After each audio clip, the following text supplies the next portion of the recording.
शिक्षा भली पवित्र मंदिर सदृश ए स्कूल हेउची पिलांकर भविष्यतर गंताघर हेले आमे एठी अलगा किछि दृश्य देखाइबो जहा देखिले आपण भी आश्चर्य होइजिबे आ हसिबाकु लागिबे।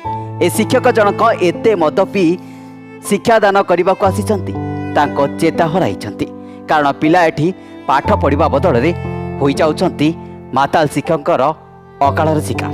कारण ये पाठ पढ़ाइबे तो दूर कथा हेले पाठ पढ़ाउछंती कम चौकी उपरे सुई जाउछंती आसे कारण एते मद पीचंती जहा आपण देखिले भी आश्चर्य होइछिबे।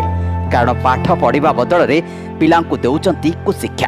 कारण गोटे पिला पाठ पढ़िबा पई जाई थाए स्कूल हेले स्कूल ले पाठ पढ़िबा तो दूर कथा शिक्षकंकर सुईबा देखि पिला उठाइबाकु चेष्टा करूछंती हेले ए दृश्य रे अलगा किछि देखिबाकु पाइबे। आ पिला शिक्षकंकु पाठ पढ़ाउछंती मद निशारे बुड़ी रही शिक्षक जनक बेहोश हो जाइछंती कारण कौ मद पीचंती ताहा आपण भी जानि परिबे नहीं। ए दृश्य होची ढेंकानाल जिला भुवन ब्लॉक अंतर्गत सुर प्रतापपुर पंचायत रे थिबा नुआ टीपी पल्लई सरकारी प्राथमिक विद्यालय दृश्य।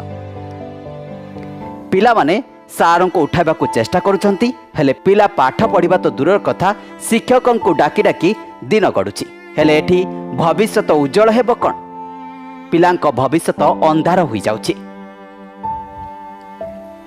Bureau report news Odia.